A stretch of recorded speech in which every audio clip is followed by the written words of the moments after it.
En Moni TV, La Cumbre. Aquí te mostramos lo mejor de nuestra sociedad. En La Cumbre te presentamos lo mejor de nuestros paisajes. La Cumbre. Estamos orgullosos con lo mejor de nuestra región. La Cumbre. Somos el fruto de nuestro trabajo. La Cumbre. Solo aquí, en Moni TV, tu canal.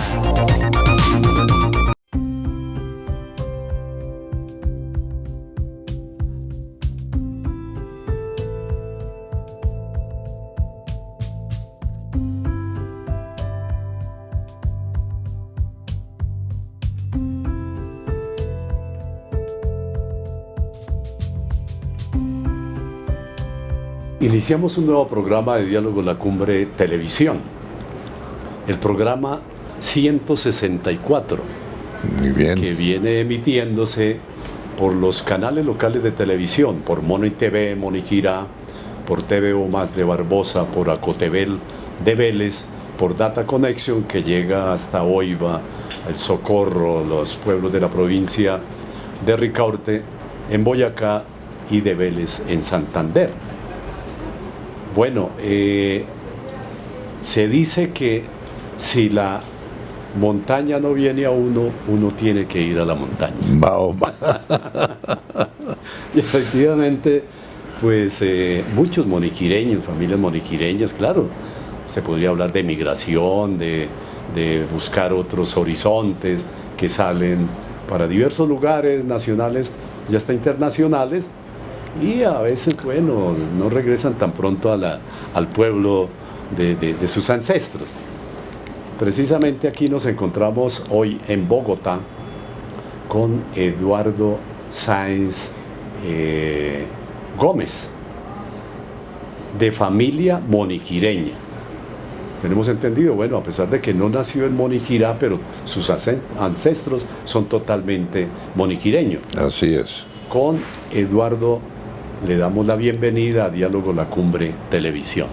Muchísimas gracias. Un placer estar con ustedes. Un honor saber que esto va a ser televisado y visto por esa gran cantidad de personas que añoro y que quiero muchísimo, como es la gente de Moniquirá.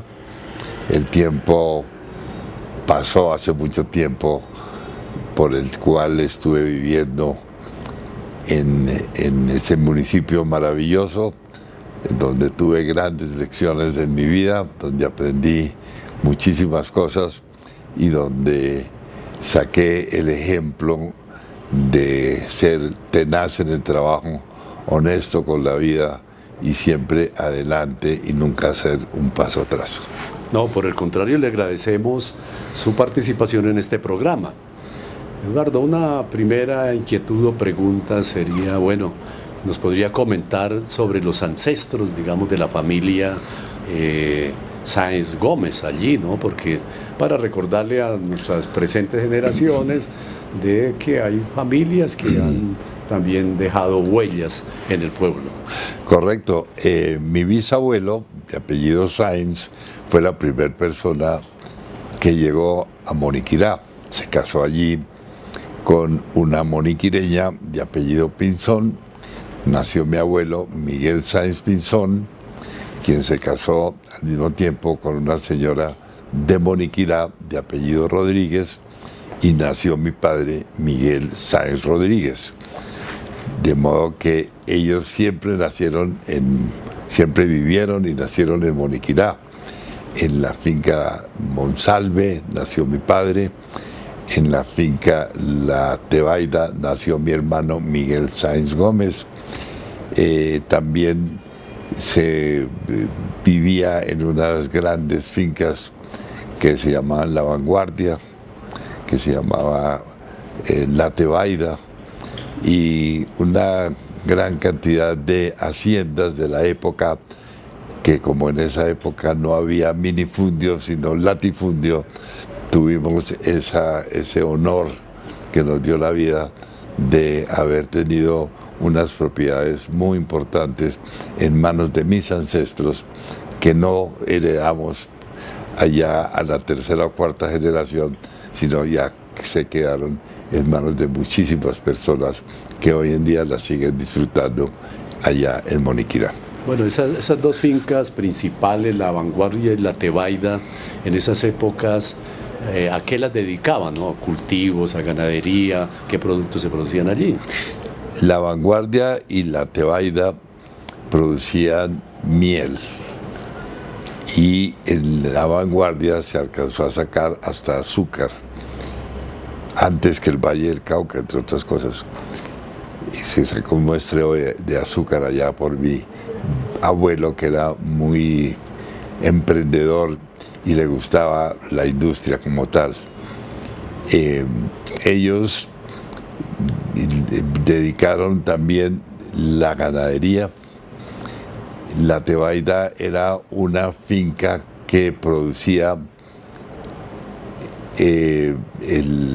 la materia prima para hacer los costales, en donde se sacaban absolutamente todos los productos de las diferentes fincas, porque las fincas no solo estaban en Moniquirá, también estaban en Gachantivá, que era muy importante Gachantivá, porque allá se explotaba el cobre. Entonces, de los empaques, de los costales que se sacaban en Moniquirá, en la finca de la Tebaida, se llevaba para empacar los lingotes de cobre que se iban al Magdalena, iban a Barranquilla y luego se llevaban a Inglaterra, porque era una sociedad que conjuntamente se explotaba. Mi bisabuelo con los ingleses a finales del siglo XIX y principios del siglo XX. Y Eduardo, y unas piezas de ese cobre moniquireño llegaron hasta un museo de Chicago. Dos serpientes que están allí en el Museo de Chicago, hechas con cobre moniquireño. Y también aquí en la Quinta de Bolívar encontramos con unos cañones, ¿no? Que en el muñón del cañón, por decir algo, dice un letrero que fueron hechos con cobre de Moniquirá. Pues es posible que eso se encuentre allí y que venga realmente de Moniquirá o de la región. Así como también se puede ir a visitar los socavones de las minas de cobre en Gachantivá, y todavía la escoria que queda o que quedó de las refinerías de ese momento, que era muy primitiva y dejó muchísimo material para posiblemente sacar otro tipo de productos o subproductos después de haber sacado el cobre. Vamos a hacer una segunda expedición por esos lugares, porque ya hicimos una primera, ¿no? Nos faltaron unos guías y no encontramos esos socavones, pero hay que ir a Gachantivá y ahí hay un puente, el puente de Coralina, un puente de 200 años, bellísimo, que está hecho en arcos de piedra, ¿no? En esa región de las minas de cobre. Ya, sí. Indudablemente. Además que es un paseo bastante interesante hacerlo a caballo. Ajá. Como me tocaba a mí en esa época, no había ninguna carretera. Hoy en día ya parece hay posibilidad de movilizarse por carretera. Pero yo sugeriría que lo hicieran a caballo o a pie. Es bellísimo, bellísimo. Hay unas quebradas absolutamente cristalinas, impresionantemente divinas. Y todo eso lo atrae enormemente. Además, como es una región de cobre, el agua no es totalmente cristalina, es de color cobrizo. Ajá. Y hay unos pozos lindísimos en donde lo incitan a uno a botarse al pozo, cosa que hice yo y me congelé, entre otras cosas, porque el agua es muy fría, es muy fría, es muy fría, de modo que es cierto. No, perfecto, no, qué bueno todo ese recuento.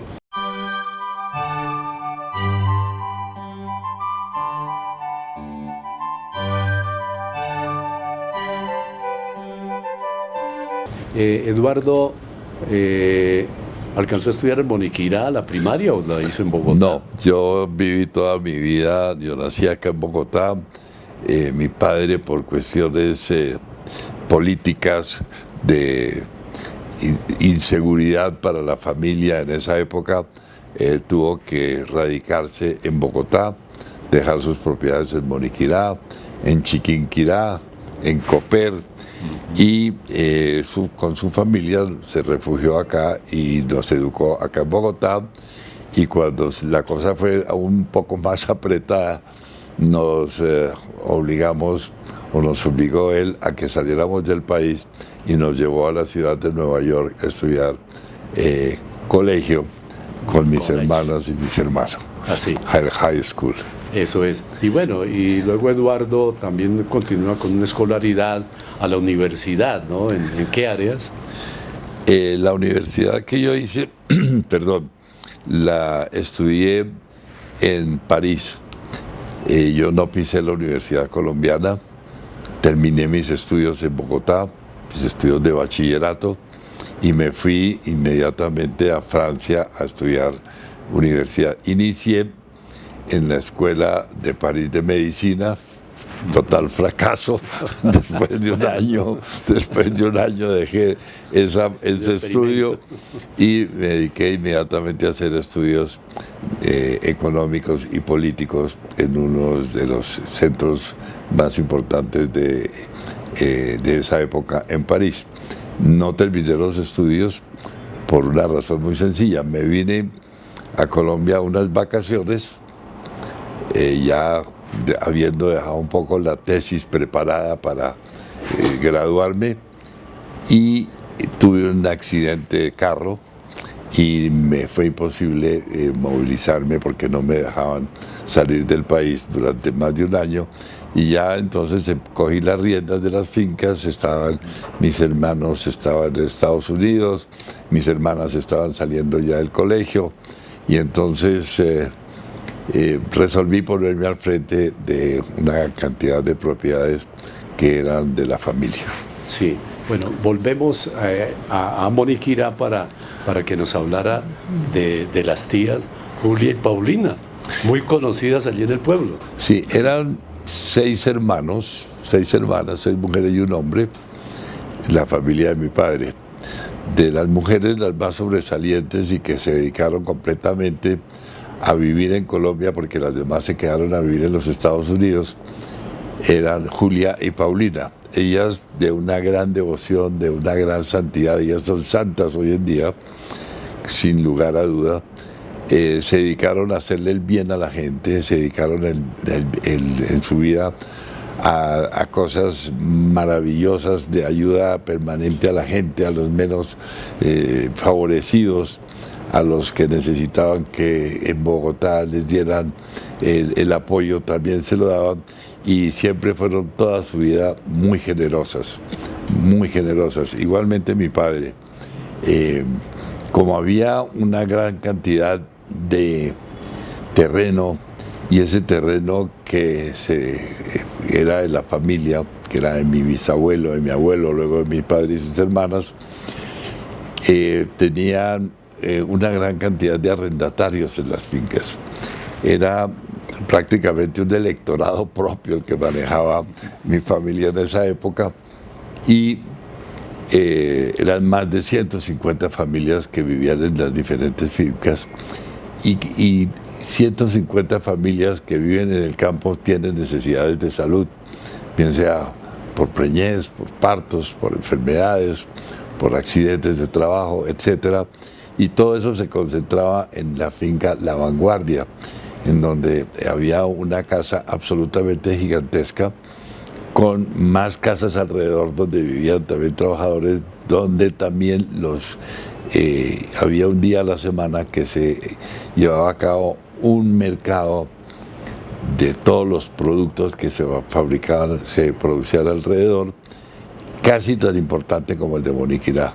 Voy a llegar unas 500 mulas o 1000 mulas a ese mercado de La Vanguardia, y lógicamente era un centro comercial de ese momento importante, era lo que hoy en día se podría llamar como un polo de desarrollo comercial.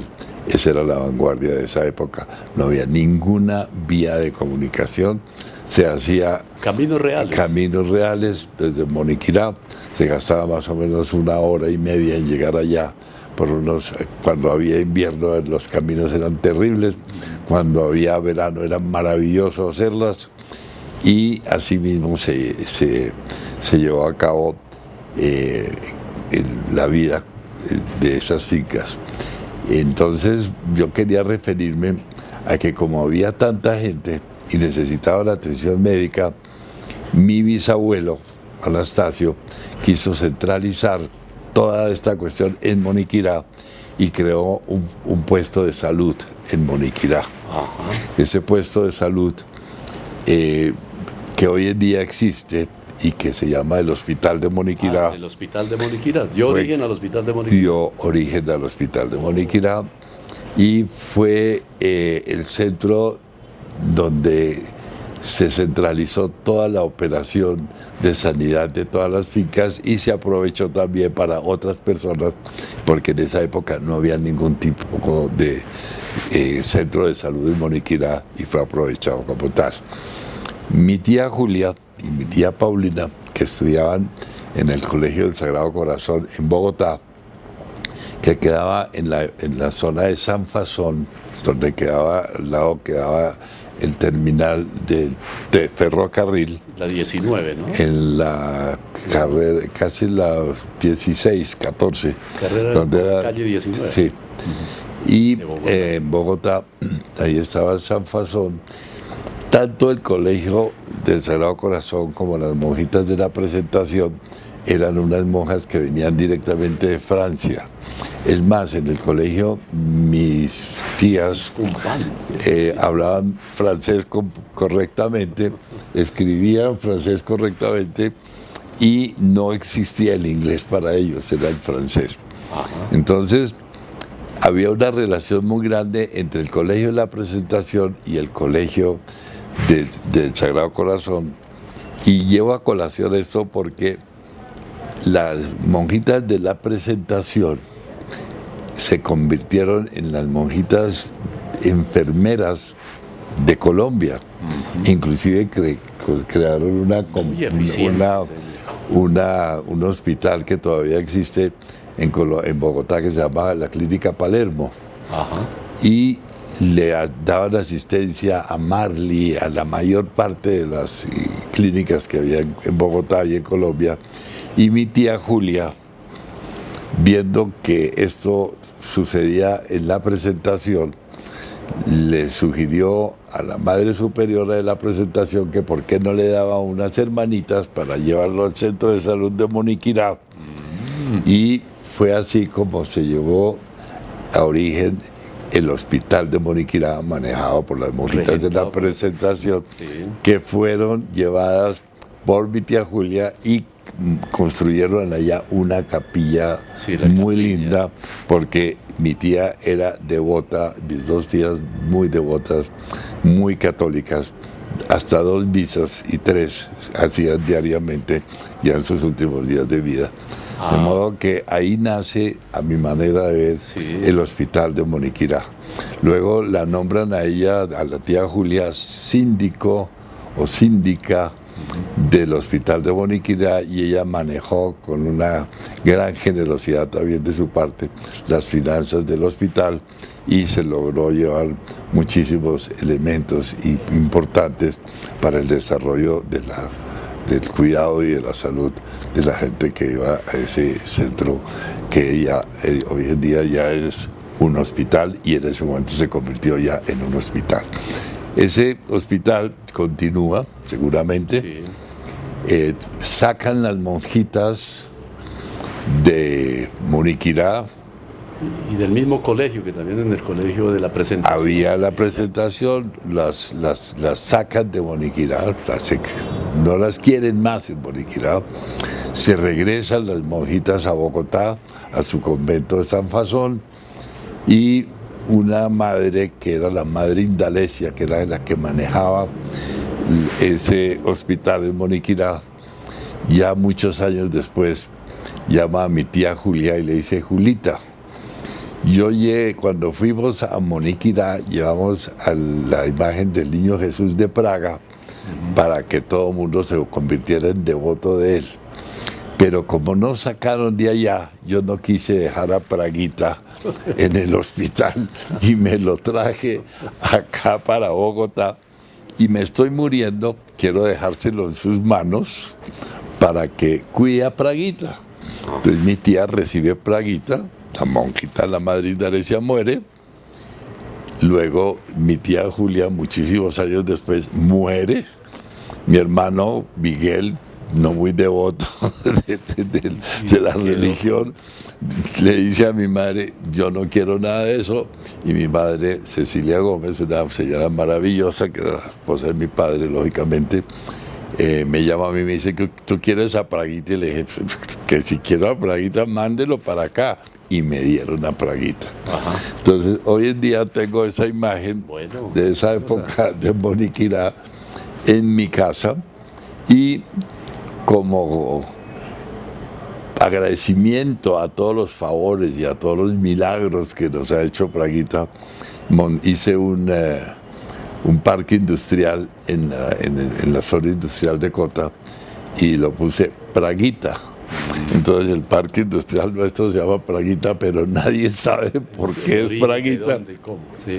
Y cuando les he hecho esta historia, todo el mundo queda encantado de que un Praguita viene de allá, y de ahí está este parque industrial, que también es milagroso. No, fantástico. Vamos a hacer un primer corte en este programa de Diálogos de la Cumbre Televisión, pero lo que hemos escuchado de Eduardo es historia sobre Moniquirá a raíz de su familia y los aportes que le entregaron, ¿no?, con doña Julia y doña Paulina. Para comentarle, para cerrar esta primera parte, claro. El hospital, ¿sí?, hasta el año pasado funcionó ese hospital de la tía Julia, ¿no?, y pasa a un nuevo hospital en salida hacia Santa Sofía, ¿no?, que duraron más o menos 40 años construyéndolo. Entonces, ahorita en la China, con el coronavirus, construyen un hospital en 10 días, ¿no? Y el Moniquirá también batió récord Guinness, 40 años terminando ese hospital. Bueno, vamos a hacer un corte y ya continuamos el diálogo de la Cumbre de Televisión.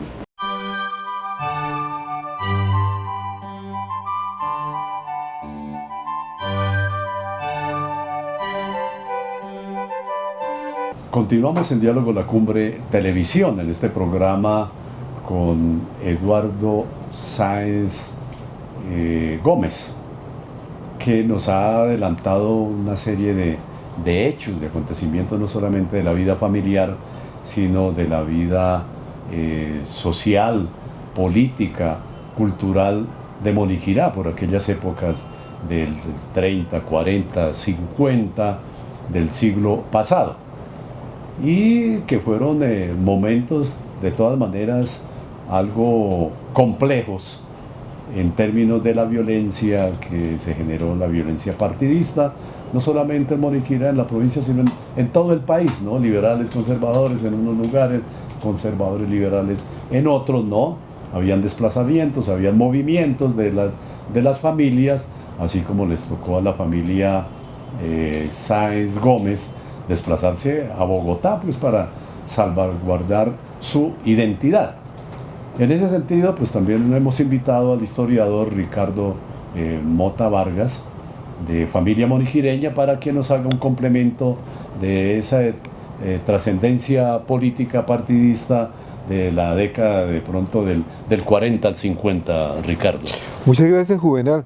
Sí, ya para relacionar mucho el tema de la entrevista de Eduardo Sáenz Gómez con el tema de la violencia, tiene que ver con la parte de la familia Rodríguez Olarte, que es familia materna de la familia Sáenz, y se relaciona con la violencia que se vive en los años 40 y 50. ¿Por qué? Porque los Rodríguez Olarte tuvieron un representante muy importante, que fue el general Celso Rodríguez, ministro, representante de la Cámara, un gran gestor de la carretera del Carare, y su hermano César Bautista Rodríguez también, Olarte, muy representante del Partido Liberal. Eso conllevó muchísima violencia en los años 40 al 50. Llega nuevamente parte del Partido Conservador al poder y se genera nueva violencia en Moniquirá. Los conservadores aprovechan el momento, el poder a partir del mismo Ospina, de la violencia que habían vivido en los años 30 con los liberales. Ajá. Vemos hechos muy sangrientos en Moniquirá, que hasta ahora se está recuperando esa memoria histórica. Por ejemplo, en los años 44 es asesinado un alcalde, el primer alcalde en su ejercicio, por unos matarifes o personas que mataban el ganado, a raíz de que no le dio una recomendación y por la violencia política. Un alcalde que era representante del Partido Liberal, pariente de la familia Saavedra, del general Isaías Saavedra. Es un momento muy difícil para Moniquirá. Vienen persecuciones en las veredas, las lajas, la vereda de La Laja, muy famosa en la época, una vereda conservadora, es financiada por el Partido Conservador. Llega al poder Chepe Villarreal como gobernador de Boyacá en los años 47. La violencia va a ser muy difícil en Moniquirá. Las familias liberales tienen que salir. Va a haber un segundo desplazamiento muy grande hacia Bogotá. Curiosamente, ese desplazamiento va a generar en los años 50 la integración de las colonias moniquireñas, y va a ser una integración no por color político, va a ser una integración de liberales y conservadores. En los años 47 es muy recordado la famosa matanza en el Café Portales de los liberales, el Bazar Liberal sí, de Puente Nacional, en la cual hay muchas versiones. Finalmente el parte de Puente Nacional Bazar y murió ahí. murió. Moniquirá estaba llena de policías chulavitas, venían del norte de Boyacá, y fue una muerte, 7 o 6 personas, incluyendo el famoso gerente de la Caja Agraria de un bazar. Ahí está la famosa foto donde salen tendidos, y parece que fue dos fuentanos. Sus caballos. Claro. Después, cuando viene el 9 de abril, hay que recordar también que la violencia fue muy fuerte. Gaitán siempre admiró a Moniquirá. Y estuvo en Moniquirá. Y estuvo en Moniquirá. No, pero Gaitán estuvo en el año 22, hay un tema muy interesante, logré investigar. Ajá. Gaitán llegó a Moniquirá en el año 22 y en el 23 lo lanzan como diputado a la Asamblea de Boyacá. Ah, sí. Curiosamente, Gaitán era un joven, acaba de salir de estudiar Derecho. Sí. Y Ludovico, el general Neira, financiaron mucho el tema de Gaitán. Era un joven, un hombre muy joven. Ludovico menciona. Ludovico, María, claro. Ortiz Pérez. Ortiz, que llega a la Asamblea de Boyacá en el año 23 y después es parlamentario, a la Cámara de Representantes. El segundo reloj era Jorge Eliezer Gaitán. Jorge Eliezer Gaitán. Es un tema muy interesante. Además, hay que partir del hecho que Moniquirá no siempre fue conservador. Moniquirá en los años 30 ganó el Partido Liberal, estaba en el poder en ese momento el Partido Liberal. Entonces, el 9 de abril fue muy difícil en Moniquirá. Hubo una especie de junta revolucionaria. Ajá. Encabezada por Arturo García Ulloa, que era en ese momento representante de la Cámara, Sí. un señor León, lo ayudaba el general Isaías Saavedra. En fin, Como una semana, un mes independiente. un mes, en la República. es casi 15 días. Ajá. Parece que eso se dio también en Barranca Bermeja. Fueron 15 días hasta que llegó el ejército de Tunja a recuperar el poder, pero fue una junta militar casi revolucionaria. Pero la violencia sigue muy dura en la zona, especialmente cerca de Togüí. Hay muchas masacres. Memoria histórica recupera algunos datos interesantes. La iglesia participa en eso, especialmente algunos padres de Togüí y Moniquirá apoyan lo que es las contiendas del Partido Conservador, y en la noche lo que llamaban los... a decir por allá que de Claro, pronto matar liberales que no liberal, era pecado, exactamente, sí. Finalmente las familias importantes liberales alcanzan a salirse. El que viene a sufrirse el pueblo, porque Claro. viene masacre de muchos También campesinos, mucha gente salió fanatizada, hacia Barbosa y hacia este cuento de Barbosa. la libertad dicen que su origen es ese. Exactamente, La mucha libertad de gente los salió, liberales hacia Santander, muchísimo. digamos. Hay un desplazamiento hacia Venezuela, la situación se pone muy difícil. Finalmente el representante de la Cámara, Arturo García Ulloa, que logró incluso hacer debates en el Congreso, tiene que irse y refugiarse en Venezuela con otros moniquireños que después finalmente volvieron ya en el final de sus vidas. Bueno, entonces esa era la parte, digamos, que queríamos nosotros complementar a esta entrevista que venimos haciendo con Eduardo Sáenz Gómez, ¿no? Bien interesante en el marco político histórico, es historia, ¿no? Perfectamente historia, que mío. se dio, que esperamos pues eso nunca se vuelva a revivir por estas tierras, ¿no? Esos colores liberales, conservadores, rojos o azules, no, lo que requerimos es convivencia, armonía entre los pueblos, trabajo, desarrollo y progreso, como siempre se ha pretendido que los pueblos siempre vayan avanzando en favor de sus pobladores. Vamos a continuar en Diálogo con la Cumbre, haciendo una segunda pausa. Le agradecemos a Ricardo Muchas gracias, Tabaré Juvenal. por la participación.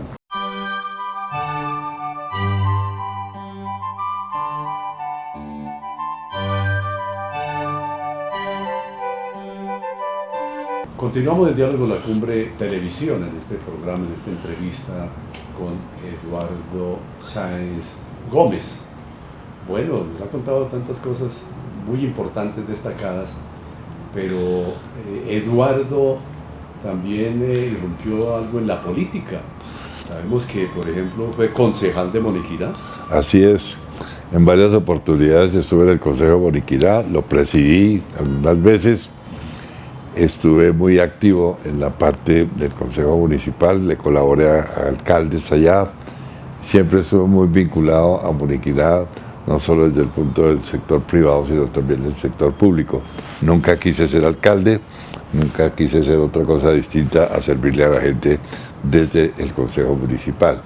Justamente eso me valió la posibilidad de que me conocieran un poco allá y en alguna oportunidad se me propuso que fuera a la Asamblea de Boyacá y gracias a los votos de Moniquirá y de la región, porque yo me movilizaba por todo lo que era la provincia de Ricaurte, pude obtener una votación importante con Plinio Mendoza Neira, quien fue que me estuvo dando la mano política y con quien hicimos política por todo el departamento posteriormente, y fui a la Asamblea de Boyacá. A la Asamblea Departamental. A la Asamblea Departamental. Siendo diputado aún no posesionado, Plinio me postuló para la Secretaría de Agricultura. Secretaría de Agricultura. Y fui nombrado secretario de Agricultura de Boyacá. ¿Qué acciones, por ejemplo, en esa secretaría se dieron para el departamento? Bueno, había una cosa que en esa época me tomaban muchísimo el pelo y era la inseminación artificial. Yo tenía, eso era muy incipiente todavía en Colombia, la inseminación artificial, y yo quería que Boyacá se convirtiera en uno de los departamentos pioneros de lo que eso se puede hallar para poder llevar razas importantes al departamento. ¿Qué era lo que sucedía antiguamente? En Boyacá había los puestos de monta, que eran famosos puestos de monta, sí, de la gobernación. Entonces allá se tenían los sementales y el campesino llegaba con su vaquita y la servía en el puesto de monta. Entonces yo pensaba que esto debía ser mucho más masivo y que había que llevar a las ganaderías el veterinario para que inseminara directamente en su sitio y no tuvieran que desplazar el animal, que muchas veces tomaban varias horas para llegar hasta ese puesto de monta. Eso me ocasionó un dolor de cabeza terrible y se logró en alguna forma hacer algo con la inseminación artificial. Pero también había que buscar un polo de desarrollo importante para la cuestión de la promoción y el desarrollo de la parte agropecuaria de Boyacá. Y tomé la iniciativa de que esto se hiciera en Duitama. Y Duitama me recibió con los brazos abiertos. Se hizo la primera Feria Nacional Agropecuaria en Duitama. Hubo una gran polémica por parte de los señores de Sogamoso que querían que fuera allá, pero quienes verdaderamente dieron la colaboración fueron los de Duitama, y hoy en día todavía existe esa feria, sí, a la cual se desarrolla y se lleva. Sí, eso fue iniciativa Bien, esa secretaría. en esa que ya llevamos Año más de que 40, recordamos el año. 70 y algo, lleva muchísimo, lleva 70 años casi. Bueno, hace parte y buenos legados, porque Duitama en último se ha convertido como en una ciudad muy industrial, Sí, comercial, ¿no? De Boyacá. sí, indudablemente esa zona de Boyacá es muy importante, tuvieron Paz de Río, tuvieron la posibilidad de hacer carrocerías para camiones, hicieron Buses. una gran cantidad de cosas importantísimas, siderúrgicas y demás, y fue una gente muy empresarial. Siguen siendo muy empresariales. El boyacense por sí es rebuscador y es empresario. Ahora, por esas épocas también en su Secretaría de Agricultura había cultivos de trigo, de cebada, cultivo de la papa. ¿Cómo se manejó ese desarrollo, digamos, del campo? Sí, en realidad había grandes cultivos de trigo por muy cerca a Tunja, y había unas plantas para secar el grano que había importado Gustavo Romero Hernández cuando era gobernador de Boyacá, a quien criticaron muchísimo por hacer unas importaciones importantísimas para el desarrollo de Boyacá y que fueron abandonadas por una cuestión política. Cuando yo estuve en la Secretaría de Agricultura, incentivé al gobernador, que era Antonio Bayón Ortiz, para que recuperáramos toda esa maquinaria, y entonces se recuperó toda esa maquinaria y fueron bulldozers y fueron plantas de tratamiento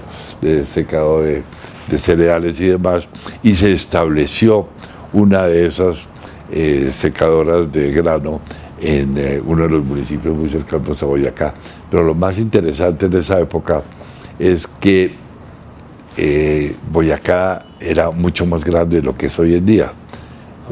Había, exactamente, estaba en la parte de Casanare, que formaba parte del departamento de Boyacá, y como secretario de Agricultura me interesé muchísimo en Casanare, y desde Tunja programamos directamente y de la Secretaría el desarrollo del cultivo del arroz. Entonces se llevó el cultivo del arroz, y una de las secadoras de cereales se llevó justamente para el Casanare, para Yopal, y allá fundé yo como secretario de Agricultura la Asociación de Cultivadores de Trigo, de arroz, perdón. Y asimismo hoy en día es una de las empresas grandes del sector pecuario, del sector agrícola, que hoy en día pertenece al departamento de Casanare, ahora, pero se gestó desde Tunja. Por esos años conoció que mucha gente de Moniquirá se fue para el Casanare, por ejemplo. Sí, había muchísimo moniquireño, no solo en Casanare, el moniquireño fue muy nómada. Ajá. Se fue a... Una palabra bien interesante. Nomadísimo, ¿no? A buscar otros horizontes. Buscaba, sí, estaba por todos lados, los encontraba los moniquireños. Y cuando yo iba a muchísimas partes de Casanare, se me acercaba mucho moniquireño a decirme: usted es de Moniquirá, yo también soy de Moniquirá. Y entonces hacíamos inmediatamente amistad. Bueno, después de la Secretaría de Gobierno De Agricultura. de Agricultura, se traslada a Bogotá, ya a ubicarse más de lleno en Bogotá. Sí, yo iba a Moniquirá permanentemente, iba también a muchísimas partes de Boyacá y de Cundinamarca, donde teníamos nosotros propiedades. Me encargué de frente de de una vez muerto mi padre, de todas las fincas que dejó regadas por todos lados, y me vinculé en Bogotá, lógicamente. Yo estudié acá, nunca la universidad, como les digo, me fui a Francia a estudiar mi universidad, pero indudablemente mi centro de acción, tanto económico como social y político, indudablemente se concentró en Bogotá. Bueno, muy bien. Eso en desarrollo de este programa Diálogo de la Cumbre Televisión. Vamos a hacer un nuevo alto y ya continuamos, por favor, no se retiren.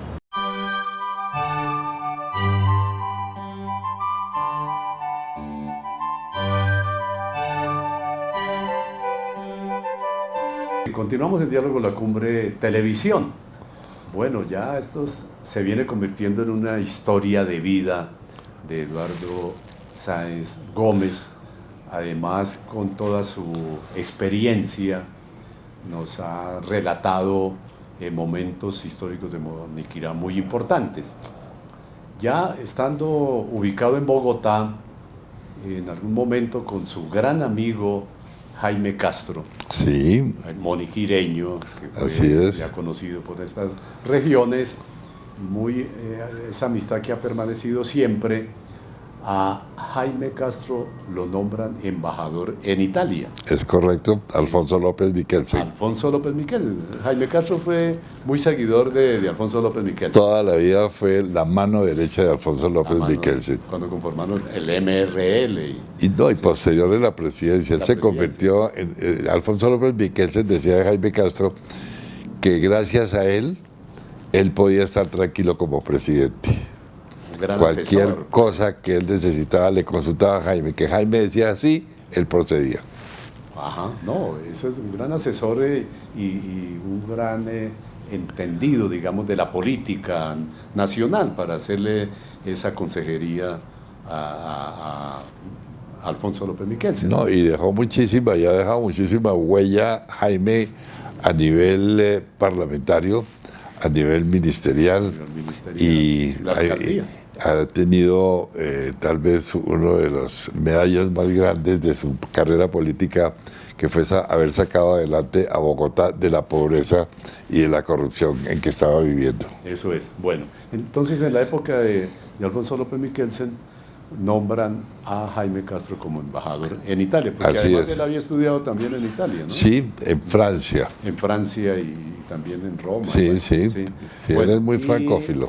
Y Jaime entonces, pues conformando su equipo de trabajo, pues invita a Eduardo a que lo acompañe a esa embajada. Sí, eso fue para mí una invitación muy agradable, desde luego, y sorpresiva. ¿Tú me acompañarías a Roma? Y dije, pues sí, vamos. ¿Cuándo vamos? Y dijo, no, espera que traes allá conmigo. Bueno, pues también, vamos. Y me fui para allá a Roma. Estuve 2 años con Jaime, muy agradables. ¿Su función cuál era? Yo era agregado a la embajada. No tenía una función específica, pero logré que se me nombrara a mí delegado permanente de Colombia ante la FAO, que es uno de esos organismos de Naciones Unidas muy importante para la que tiene alimentación y la agricultura. Es correcto. Y con mi poquísima experiencia que yo tenía desde Tunja en la Secretaría de Agricultura, pues me llamó muchísimo la atención y me hice presente durante todo el tiempo a la embajada, que no era una embajada, sino a la representación permanente de Colombia ante la FAO. Hay una pregunta que el ciudadano común y corriente se hace, ¿no? Bueno, cuando nombran a un embajador, ¿qué hace en ese país de su nombramiento?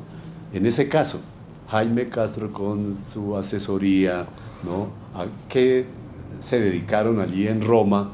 ¿Qué logros alcanzaron en el comercio, en la cultura, en la industria para relación Italia-Colombia? Bueno, el embajador es una especie de presidente, de gobernador o de alcalde, porque representa el poder político del país.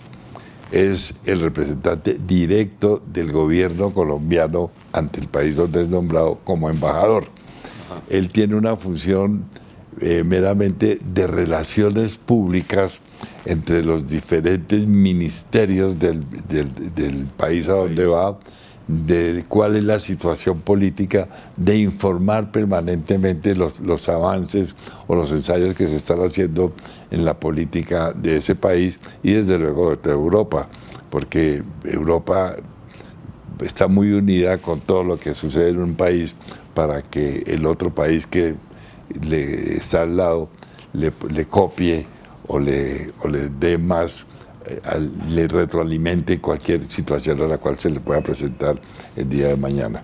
Entonces Jaime fue muy activo con eso, fue muy activo en el grupo latinoamericano de de las personas que estaban en Roma en ese momento, delegadas de toda Latinoamérica, fue el que lideró a todo el grupo latinoamericano durante muchísimo tiempo.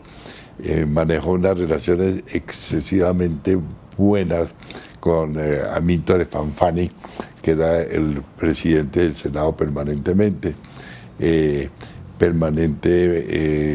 Hablaba con la gente, daba conferencias, hacía gran presencia de Colombia ante todos los foros culturales y políticos que se estaban realizando en Roma, y lógicamente las relaciones comerciales también las manejó muy bien.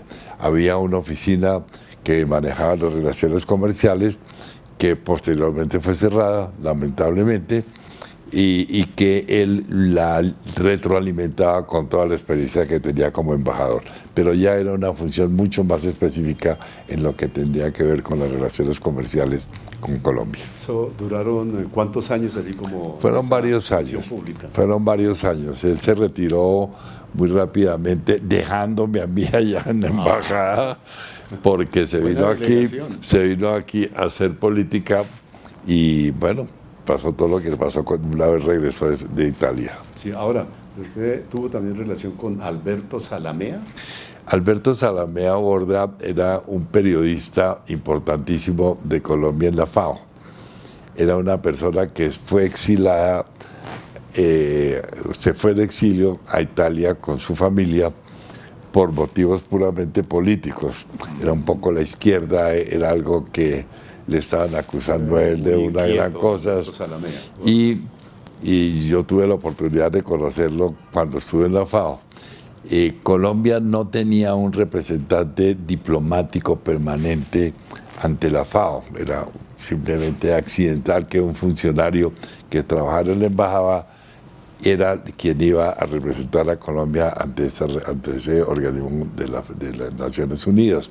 Sí, importante esta faceta que nos ha comentado Eduardo con relación a esa actividad de función pública, en este caso en Italia, en Roma. Una experiencia muy importante, y ya nos ubicamos nosotros entonces también con la audiencia de cuál es el papel que cumple un embajador en la delegación que hacen los diversos presidentes de la República. Vamos a hacer un nuevo alto y regresamos a pasos muy agigantados con Eduardo a Bogotá para ir concluyendo este programa de Diálogo de la Cumbre Televisión.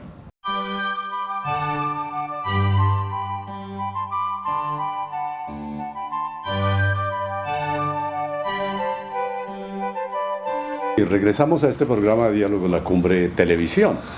Ya el tramo último que no quisiéramos pues dejarlo, porque ha sido tan interesante esta entrevista, este diálogo, este conversatorio con Eduardo, que ha dejado mucha riqueza en el programa. Bueno, después de más andanzas, ¿no?, que no alcanzamos nosotros a cubrir en esta entrevista, pero se radica en Bogotá, ¿no?, a diversas actividades. Hemos sabido una muy importante de Cota. ¿Por qué esa vinculación a Cota y qué le ha dejado y representado ese municipio a Eduardo Sáenz Gómez?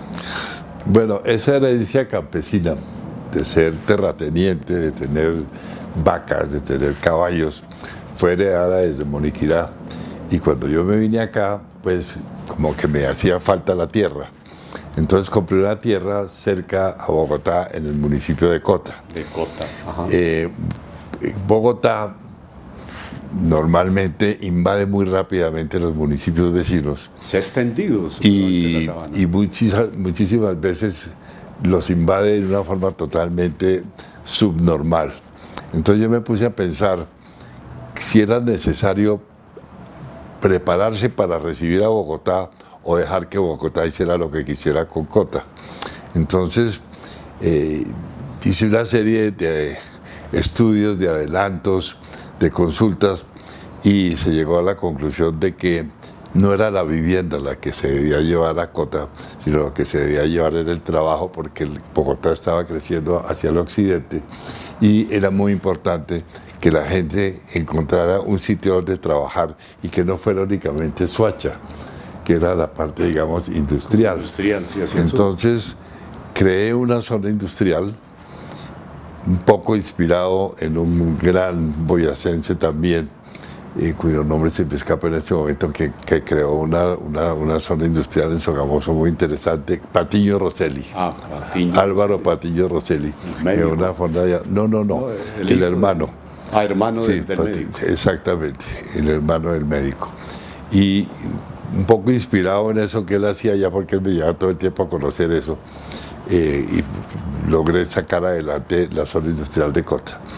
Consolidé una gran cantidad de hectáreas, 1.400 hectáreas, y se constituyó en la zona industrial más importante de Colombia, y hoy en día sigue siendo una de las más importantes del país. Bueno, ¿qué recursos maneja, digamos, globalmente esa zona industrial? Esa zona industrial representa para el municipio de Cota 1.300 empresas que hay en este momento vinculadas, generan más o menos unos ingresos al fisco municipal creciendo todos los años, que en este momento están alrededor de unos 320.000 millones de pesos al año, y posiblemente el día de mañana van a llegar al billón de pesos, sin lugar a duda, y representa para Cota el municipio más rico del país, per cápita, lejos cualquier otra que le sigue. No digamos como el más, sino en la forma que representativa con relación a lo que es una población de 22.000 habitantes con una cantidad de dinero absolutamente gigantesca. Bueno, eso estamos hablando entonces con un visionario. Qué gran aporte que le hace Eduardo a Cota, ¿no es cierto? Con ese presupuesto, con la misma cantidad casi de habitantes que tiene Moniquirá. ¿Sabe cuánto presupuesto maneja Moniquirá anualmente? No, ni idea. Cerca de los 35.000 millones de pesos. Bueno, pues hay que buscar que se incremente enormemente ese presupuesto para bien de todos De la los población, moniquireños, y puedan hacer obras sociales importantes allá. Eso es. Entonces entramos como para esta parte final y pedirle, ¿no?, con el máximo respeto a Eduardo por toda su experiencia de vida, por toda su sabiduría, que nos la ha demostrado. ¿Qué le diría a la población de Moniquirá, a sus pobladores, a sus autoridades, a sus habitantes, pensando en el futuro de Moniquirá a 50 o 100 años, ¿no?, para su desarrollo? Justamente yo, dentro de 20 años, o qué va a pasar con mis hijos o mis nietos dentro de 50 o 60 años. Entonces, uno inmediatamente visualiza lo que puede estar pasando o a dónde los quiere llevar. Y así mismo debe uno proyectar ese futuro. Debe proyectarse haciendo cosas permanentemente, pero con objetividad. No hay que perder el tiempo.